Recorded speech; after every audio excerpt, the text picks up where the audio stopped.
this week in Catalonia is week 4, and I'm gonna start calling it Catalonia because the people that I'm living with have been watching my videos and they were saying, no, you're not in Spain, you're in Catalonia. And that's because they're having some kind of like political unrest basically, where Catalonia, which is like Tarragona, Barcelona, Hospitalet, all these places that I'm in, they want to separate from Spain because they make most of the money. So basically they voted they're Catalonia, but Spain said there's no way they're separating, so they're technically still Spain, but they believe they're Catalonia. So I'm in Catalonia now. This week started off really funny and a little bit embarrassing because, well, I'll just give you the whole story. So when I first came to Spain, I was a little bit nervous, a little bit anxious. I really wanted the kids just to like me and accept me. And the first one, which is Miguel, no problem, super sweet, loves me, instantly connected with me. The second one, a little more hesitant, was less like lovey-dovey with me, but by like the third day he gave me a nickname, so I felt pretty good. I was like, okay, we're getting closer. Like everywhere we went, to the supermarket, to the park, to school, he'd be like, oye, Chocha, hola, Chocha, ¿cómo estás, Chocha? And so my nickname was Chocha, and I thought that was really sweet, and I was happy that he gave me a nickname until a few nights ago when we were at dinner. I had gotten him a glass of water, and he said, gracias, Chocha, in front of his parents, and his parents were like, no, Sergi, don't say that, like, that's not, right? And I was like, no, it's okay, it's my nickname, no big deal. And they're like, that's your nickname? And I'm like, yeah. And they're like, that means vagina. So basically this 3-year-old has been calling me vagina for the past 4 weeks. I didn't know.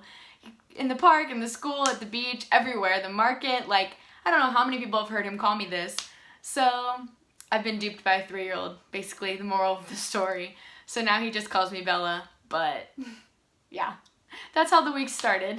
The week got better though. I went to Barcelona and I got to see the cathedrals, and I went on La Rambla, La Boqueria. I saw La Sagrada Familia and many other cathedrals, and it was just beautiful. It was amazing. I know so many people have said, oh, Barcelona is beautiful, you have to see it, but it was just so much more than I ever could have imagined. In America, I feel like since, we're a newer country, we don't have that kind of history with the places we are. I mean, we have history, of course, but it's just different. And it was so amazing to just be right there and see it and be next to buildings that are, hundreds and hundreds of years old.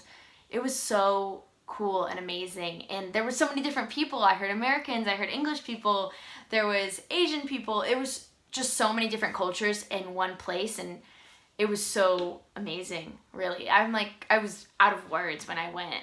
Hospitalet, which is where I'm staying, is just a lot different than Barcelona. Barcelona is very hustling and bustling, and Hospitalet is really calm and more of a family town. So even though they're about an hour and a half away from each other, they're just completely different. And while I was in Barcelona, I got to figure out the metro, and I rode a train by myself and asked for directions in Spanish and things like that. So I feel a lot more confident that I'd be able to get around other places in Spain now alone, solo travel. So I am really happy that I got to do that because now I feel better. We spent some time with Miguel's family this weekend, which was really fun. They're so sweet. They're so great. It was his mom's 72nd birthday. So we got to have a cake, and the kids had water balloons, and it was just a great time. Those are my favorite parts, I think, about being in Spain, is just being with their family sometimes, because it's the difference between traveling and then living somewhere. Like his family and the food they eat and the way they talk and just the way they interact with each other teaches me so much more about the culture than just maybe spending a day in Barcelona would. So that's probably one of my favorite things to do, is just when the whole family gets together. It's amazing. And also his sister's pregnant, so the baby's due in July, and we got to spend some time with her, and I got to touch the belly and talk with them, and that's so cool. I'm so excited for the baby to come. It's a boy, and she'll have it when I'm here, so I'll get to meet him, and I'm so happy. After I make this video, we are gonna go zip lining with Miguel's soccer team because the season's over and they're having like an end of the year party. So we're going zip lining, and that should be really fun. That's why I'm in my exercise clothes. So I'm gonna try to keep the video short. Thank you so much for watching, and I will see you guys next Sunday.